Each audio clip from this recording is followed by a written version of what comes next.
Well, I'm really kind of from all over, which is kind of the very, very beginning. I was born in Connecticut. When I was 3, we moved to Ohio. At the end of 6th grade to 7th grade, we moved to Massachusetts. And then we moved to another town for freshman year through high school. So, my father is a minister and my mother is a school teacher. My parents really didn't drink much growing up. I mean, they would have a bottle of wine in the house. Usually it was my mother. My dad really didn't drink at all. I mean, they could have like one of those big jugs of wine, but it would last them like months, and they would, it was like they would forget it was even there. I can remember even being like 6 or 7 and trying to be like defiant because my parents were so strict, and I'd like sneak like a swig or something, but I didn't even know really what it was, or so I didn't like overdo it. I just took a sip and that was it. It really, I struggled with anxiety all my life. I really didn't know what it was, but I would get stressed out, and when I was a child, from as early as I can remember, I would just go running. So I would run sometimes 3-4 times in a day, a few miles a day. Could be 2 o'clock in the morning. We always lived in like pretty safe neighborhoods, so I'd go running 2 o'clock in the morning. My father is bipolar. My mother has anxiety. So my dad, I was one of 4 children. My brother David has special needs. He doesn't talk. So he has a disease called trisomy 8, which is a very rare condition. So he's blind in one eye. Basically has the mentality of a 3-year-old. Wasn't expected to live past 8. He's like 45 now. So my mother was like raising, having a 3-year-old for 40 plus years. So it was really stressful on my mother. They had 4 children, and my mother usually made pretty good money. My dad, whom actually had a higher degree than my mother had a master's and my dad has a PhD, but my dad never made as much money really as my mother. So my dad was always working multiple jobs. They had a lot of financial stress.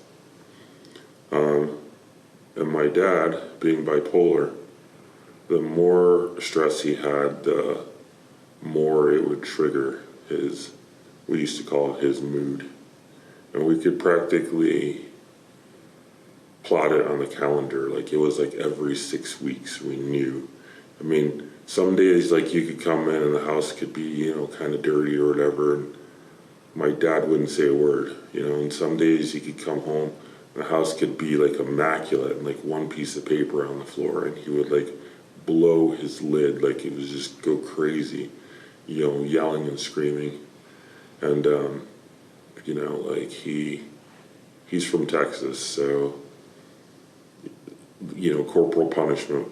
When we lived in Ohio, corporal punishment in schools wasn't even illegal. My mother used to have to paddle students. And, but my dad, my mother did it as her job, she didn't necessarily want to, but that was part of her job. My father, believed that was discipline. So when he used to get into his moods and we would do anything wrong, he would physically hit us with belts and things, including my brother David, who didn't talk and really didn't even know any better. So that created a lot of resentment amongst my siblings. I have 2 brothers and 1 sister. My brother Donnie was the oldest. My brother David was the second. My sister was the youngest. So my brother Donnie is 5 years older than me. My brother David is 3 years older. And my sister is 3 years younger than me. So my brother Donnie, who was the oldest, got the worst of it. He was always a really good athlete. He struggled a little bit academically. he was always a really intelligent person, but he went to a school, like, he went to a private school in Ohio. So their grading system wasn't like it is anywhere else. For a B, you had to get an 84. Like in most places, a B is an 80, you know. So it was really demanding academically.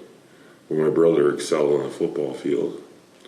So my dad, because he was bipolar, every time he would get into a mood, you know, it didn't just affect him at home, it would affect him at work.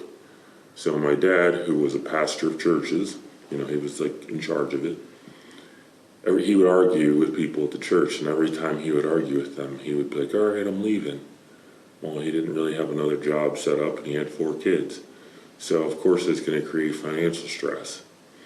And my dad used to say that the Lord was calling, you know, and we used to be like, every time the Lord called, we had to move, you know. So, like, my dad was we were living in Ohio. My dad actually moved to Massachusetts because he got another job at a church. And the church paid more than what he was making. So, like, it was like a pretty big church. So, like, finally, we were doing okay financially. But my dad was still, his moods were awful.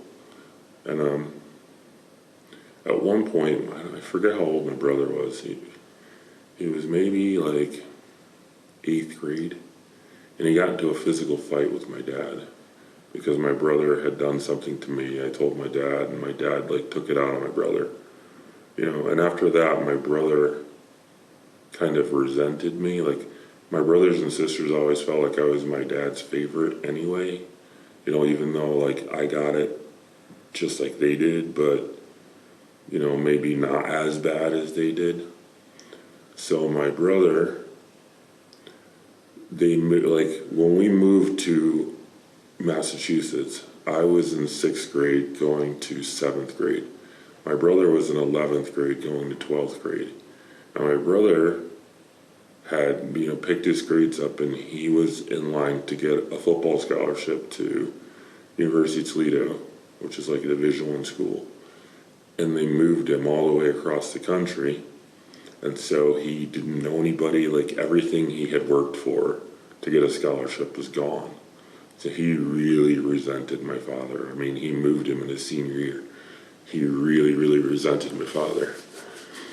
And so my brother ended up like graduating high school. He goes to like a college kind of around. But once he left the house, my dad's like sole attention was on my sister, my other brother David, who can't talk, and myself.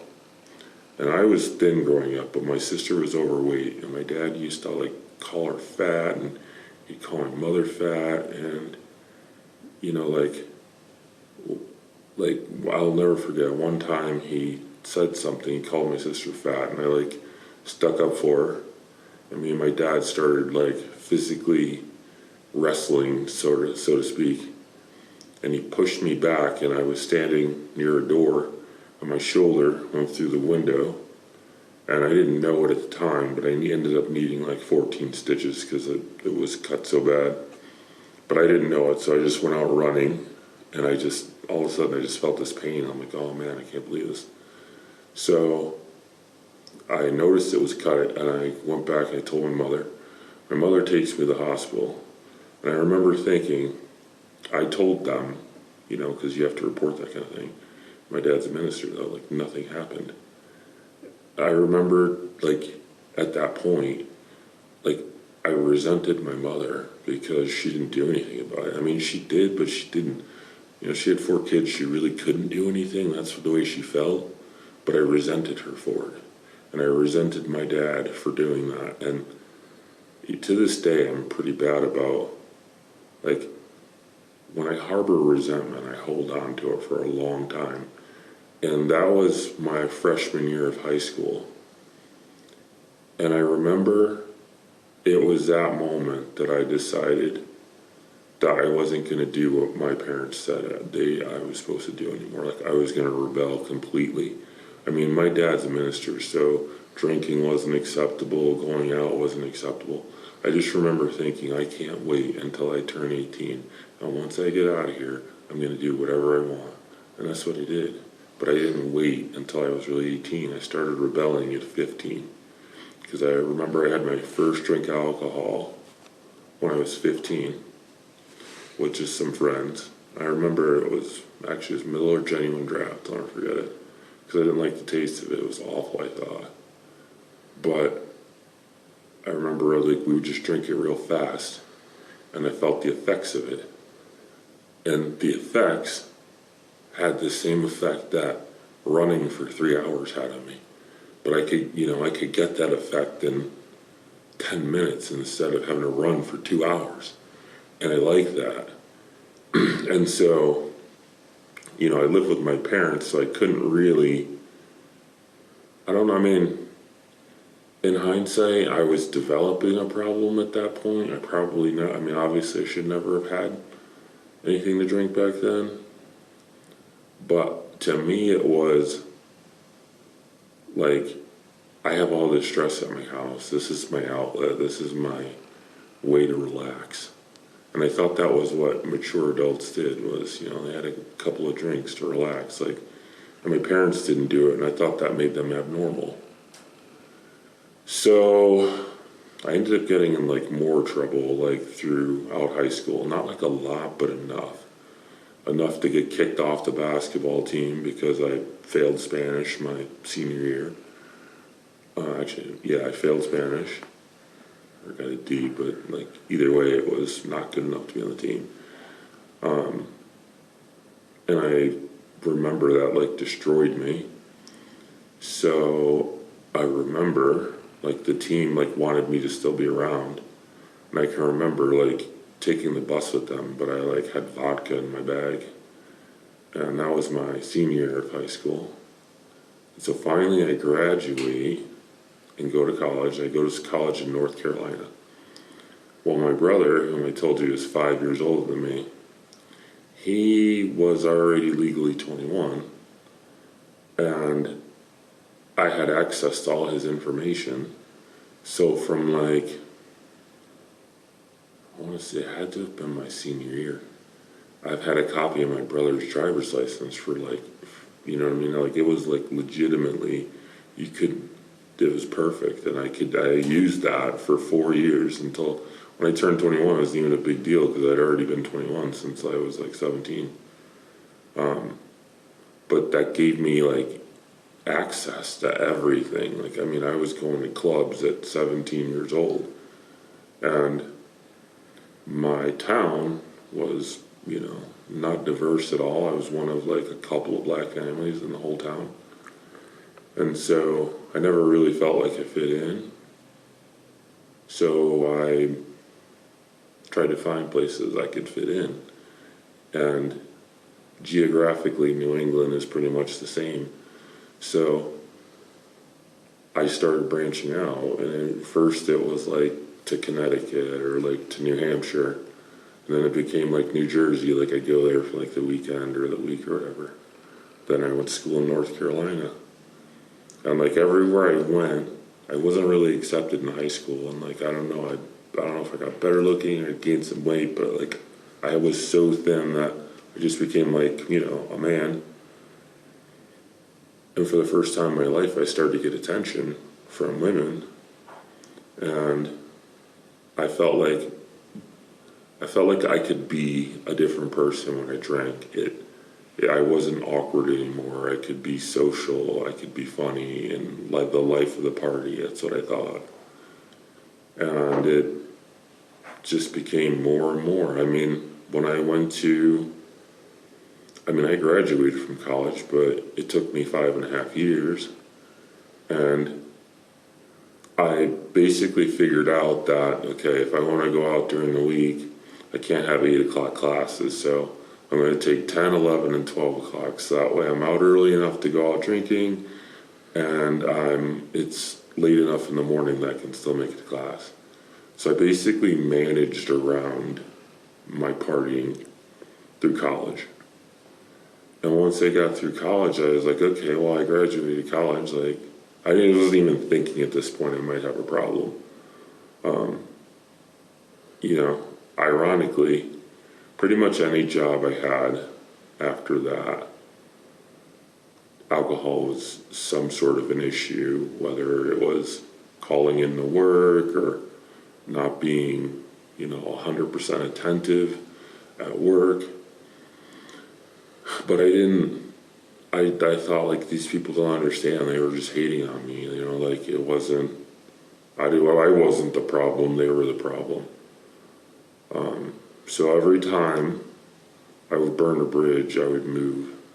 So I moved from Boston to Miami, Boston to Texas, Boston to, North Carolina, like so many times.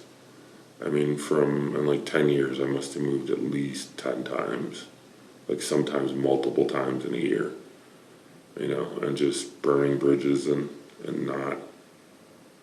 not really recognizing that I'm the problem.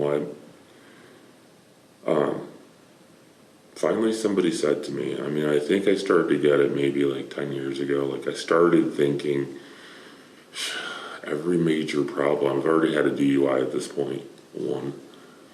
And I'm thinking, every major problem I've had, I've been drinking. Like maybe I do have a problem, I have a friend of mine who actually his father actually suggested I should look into the program. They were concerned I had a problem. But again, this was somebody I knew, so I thought he was just being negative and, being jealous. It turned out he was right, but I wasn't ready to quit then. Marriages have been destroyed. Relationships with my family have been destroyed. Relationships with coworkers have been destroyed. Financial situations have been destroyed. Everything has been destroyed when I was drinking. Like I could have a filter when I'm not drinking. But when I would start drinking, all the things I wanted to say to people, no matter how nasty it was, I could just, tell them or text them, and in my mind, they deserved it. But it's not something I would do if I wasn't in that state of mind. Even though I might have thought it, I would have said it more politically correct, So not until, fast forward, my sobriety date is my birthday, actually, May 26th. It'll be 2 years this upcoming May, Lord willing. Probably, my boss had called me in maybe a few days before that. And I had been at the job I was working at for a few years. And I knew they wanted to get rid of me. I was only there because I had we danced on the technicalities of they have to investigate you, but if they don't have certain proof, we played the game with each other. But my boss called me in and he told me, I knew it was serious because he had someone from a higher level with him. And they didn't fire me, but they told me, I'll never forget it. He said, Brian, you have people issues and you need to do something different. At this point, the longest I ever had was 3 years of not drinking. But that really wasn't my choice. It was because I was in school and my buddy's family insisted that I didn't, so I just didn't for out of them, but I didn't want that, And so my boss told me that I had to do something different. And I could tell, I knew that they meant they were getting ready to fire me anyway, but he didn't actually say it was drinking, but I looked at it and I'm I have to do something different, my anxiety is through the roof. I'm ruminating at this point. I'm do something different, what can I do that's different? And then it occurred to me, I'm you know what? I have done everything but, go to rehab. And I'm if I go to rehab, but I can't, I couldn't go to rehab and not tell my job, because even though it's confidential, the like human resources people know, because they have to deal with your insurance company. So they were going to find out, and if I didn't explain to my boss at least what I was doing, you know, it would look bad, because I was in retail and like, you know, they need people to replace you or whatever. So I decided I'm going to rehab, but like this means I have to tell my family, I have to tell my job, you know, like I have to admit this. And like, and if I'm going to admit it, there are going to be certain people that are going to believe that I'm not going to stick to it, and I'm not going to make it anyway. And they're going to be waiting for me to mess up just so they can say, oh, we knew you weren't going to be able to do it. And like in my life, whenever someone tells me I can't do something, it's like the only time I can actually get it done. Like my sister told me I couldn't graduate from school from ultrasound, and like I got it done. You know, like it wasn't easy. I almost didn't, but I did. One of my mentors told me he didn't think I could graduate, but I did. I had to pass 11 exams to finish. And so I knew they would be thinking I wouldn't be able to do this. So I'm like, all right, if I do this, I really have to commit. So I'm like, all right, oh, my buddy Corey, he told me, I remember it was the day I was getting ready to go, the day before I was getting ready to go in, and I had like a couple of beers. I brought them to his house because I was getting ready to go to rehab the next day. So I mean, I wasn't going to get drunk, but you know, I wanted to have a couple of beers. It's my birthday.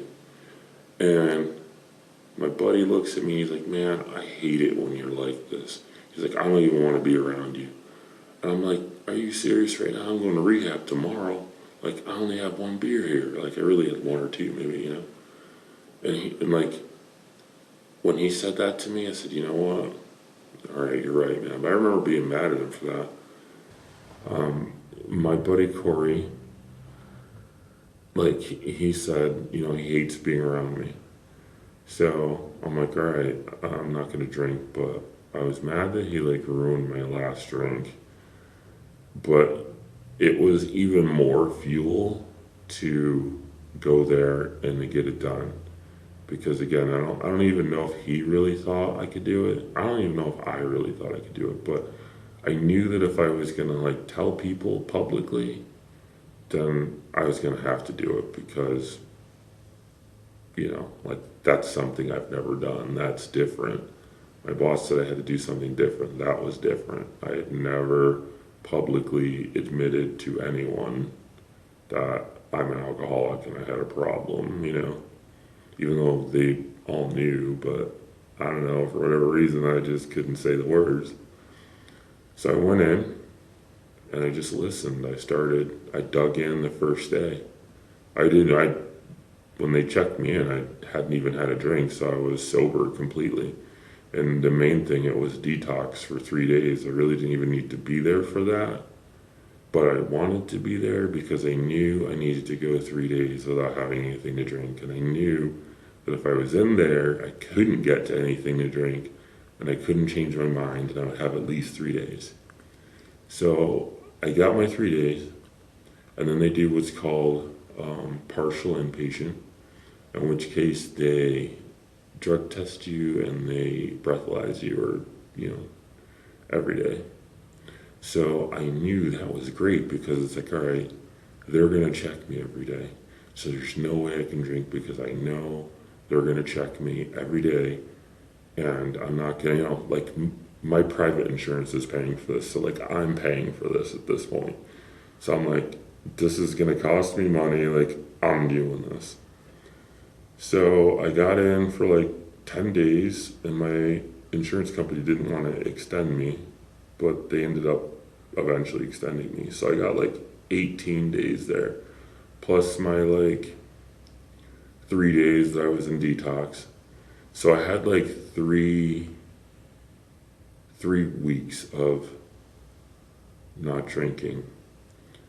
So then I had to go back to work, which I was super nervous about, because I have to explain to everybody where I'd been and like what's going on. But I felt better though. Like I felt like not as depressed. I felt like I was like I didn't have any control. I felt like I was gaining control, like slowly back. You know, like I used to, when I would go to work, sometimes I would drink before I go to work. Sometimes, I mean, never at work, but before I'd go, you know, wake up in the middle of the night, I'd drink and then have to work at 7.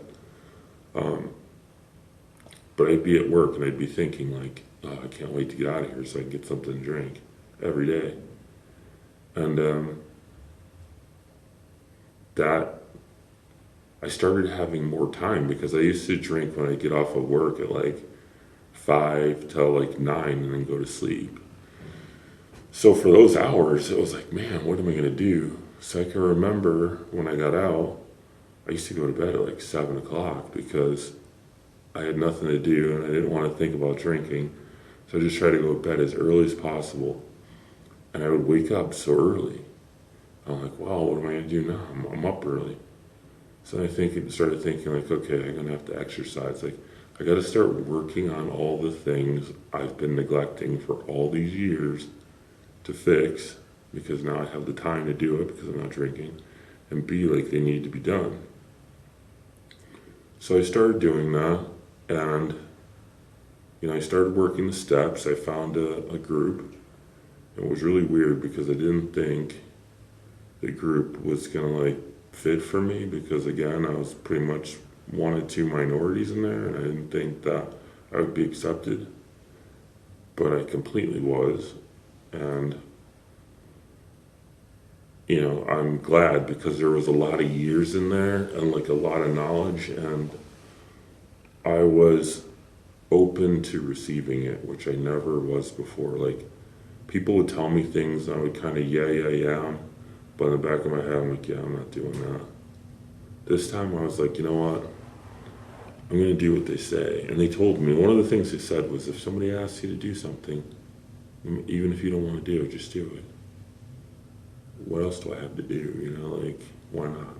They ask you to, like, you know, bring the coffee out, bring the coffee. If they ask you to set the chairs up, set the chairs up. Service work. And I didn't really understand the service work, like, but I get it now. When you are sober, you have flashbacks of like all the things you've ever done wrong to people. And there's a lot of them. I still have them. And it can be really overwhelming. And it's like, oh, I can't believe I did that. Oh, I can't believe I hurt this person. The steps help you unpack all of that, all the damage and the trauma from what you did to people, what you think other people have done to you.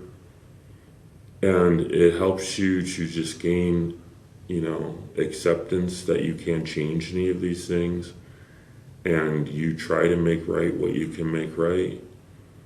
And the service piece is you try to fill your mind with like positive things recently that you can think of, instead of dwelling on all the things in the past that you've done wrong. Which is a very important part, because if you don't do that, you start thinking about everything you've done wrong, and it's very easy to depress you. So it turned out it didn't, like I'll never forget, I ended up losing my job almost a year ago, which is sad but not really unexpected, because I had maybe had like 6 months of sobriety by the time I lost my job. And I was definitely doing better, but if you look at the totality of my career there, I had more unproductive time than I did productive time, if I'm being honest. So, you know, they let me go, but I knew, I had a feeling that was going to happen anyway, so I wanted to be prepared. I wanted to be sober. I wanted to be seeing a psychiatrist. I wanted to be seeing my doctor. I wanted to make sure I had everything as like set up as I could. And I had also like I made like pretty good financial decisions. I kept my expenses really low just in case I like wouldn't have a job at some point and I needed to live off of like $10 an hour. So the financial pressure wasn't really there for me even after I lost my job. Because, you know, I don't know if it's a good thing or not, but I planned at some point that I probably would be unemployed and to keep my expenses low. But that, losing my job then, it was right before COVID hit. So, or actually, it was actually right at the time because it was in February and COVID started in January. It was the end of February.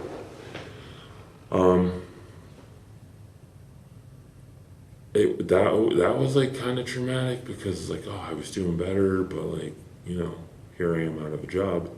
Now COVID hits. But then I still at that point I weighed 315 pounds. And today I weigh 235. What's today? Today's February 24th. February 25th is the day I lost my job. It'll be 1 year tomorrow. I started thinking then that I was gonna, okay, I have time now. I don't have a job, so I'm gonna start losing weight. So I remember thinking, my birthday is May 26th. I'm gonna start exercising. So I started going to the gym like a week after I got fired, so like sometime in March. But the gym's closed, like after a week or 3 days of me going to the gym. So I remember thinking, okay, well, I have Insanity from Beachbody at my house. I'm like, you know what, I'm gonna do Insanity. It was 60 days. And I've done it before, but it's really, really, really hard. And at this point, I hadn't been drinking for almost a year. So I'm like, I'm ready to make a commitment like that. Like, the whole thing with me, like I've run from commitment and responsibility my entire life. I mean, my entire life. I didn't want anything to do with it. But it was to a point where I had to, like I didn't have there was no other choice. I had to become responsible and make commitments. So I said, you know what, I'm gonna lose weight because I'm diabetic and I had high blood pressure. And so I'm like, I have the time. I'm like, I'm gonna reverse all the things I did wrong while I was at my previous employer.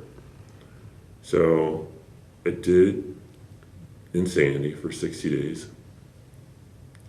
Then the gyms opened, and it got to my birthday and I had my 1 year. And I said, you know what, I'm gonna start lifting weights. And I lost maybe like 10 pounds. I was 315 at the time. I lost like maybe 15 pounds doing Insanity. From June 1st until now, I'm down, I think, 80 pounds. And I just really took it seriously then. I take everything seriously now. I didn't take anything serious before. Like, if somebody suggests something to me, I try to listen. I truly, like, people say this, but I was not dependable. I was not, you know, I couldn't be given the situation that I was living. And I really try to be honest with people. It's nice because I don't have to hide anything anymore. You know, I had that big secret that I thought I was hiding, but I don't have to hide that. You know, I can be me and I can be vulnerable and I can let people know, like, look, I made mistakes in my life, a lot of them. I've hurt people, but I'm genuinely trying to be a good person right now, and like, that's really all I can do. I mean, I would love your feedback. If there's a way you think I can improve, you know, let me know, because I definitely want to work on that. And I looked at my life, all of it, financially, relationships, spiritually, and I just said, I'm going to, you know, kind of make lists of everything I need to work on, and I'm going to knock the things out, like, it sounds stupid, but like my bed needed to be made. So I'm like, that's something I can accomplish right now. And so that will make me feel good right now. So I'm going to make my bed and clean my house, which didn't always happen when I was hungover. So then I would have like longer term goals, like, okay, I want to pay this credit card off in a year, year and a half, or whatever. I want to lose weight or whatever. So I just set like short term goals, mid term goals, and long term goals. I just started knocking them out. And like one thing, I just wanted to be a better friend, a better son, better partner. I still fall short, but I mean, I genuinely try. And I mean, my life is definitely a lot better. I mean, I still have problems. I still, definitely not perfect. Just because you take away alcohol or any substance abuse, that doesn't mean your problems are fixed. You still have the like character defects, and we all do. And owning your character defects is definitely tough sometimes. And when my go-to was always when I got stressed to go to alcohol. And like now, when something like really stressful comes, like that's off the table. I can't do that. So I have to figure out another way. And like part of the thing I try to do is just not put myself in situations that I know are going to lead to, extra stressful situations. I control what I can control. I know if I spend money on a camera and don't have enough money for my rent, the rent's going to come due, and then I'm going to be stressed because I don't have it. So I don't do that. I would only make purchase. I very rarely make a purchase, but if I do, I've planned for it. I try to account for what I can. So that because that's key to me maintaining my sobriety. I affiliate with people who are sober. Most of my friends don't drink at all. And that's nice because I don't have any pressure, I just, I try to be around good people. I try to be around people that are better than me, like doing better, more successful, maybe more years of sobriety, because I want to learn things. And sometimes being around people that are new is good too, because they're really motivated and they're really hungry and they ask a lot of questions. So you can learn something from everybody, and by the grace of God, I'm sober today. I've faced adversity, and so far I've been good, and like I just want to keep that going. I ask myself sometimes, is there something that could break my sobriety? Like, if I found out I was terminally ill tomorrow, would I want to go drink? And I don't really know the answer to that. I don't think so, because everything I have today, everything that, is the sobriety is my foundation. I couldn't accomplish a thing if I was drinking, because I didn't. I can wake up at 6 o'clock in the morning and be productive because I don't drink and I'm not hungover. I've been able to lose weight and keep it off because I don't drink and I'm not hungover and don't feel like, oh, I don't feel like going to the gym today. Oh, I don't feel like running today. Because I'd be like too nauseous, Now I don't have those issues, so my consistency is there. I'm not moody when my friends or my parents call or whatever, my friends can ask me for favors and I'm reliable. And those are all good feelings, and I just, if I would apologize to anybody that I've ever wronged or hurt in the past, and,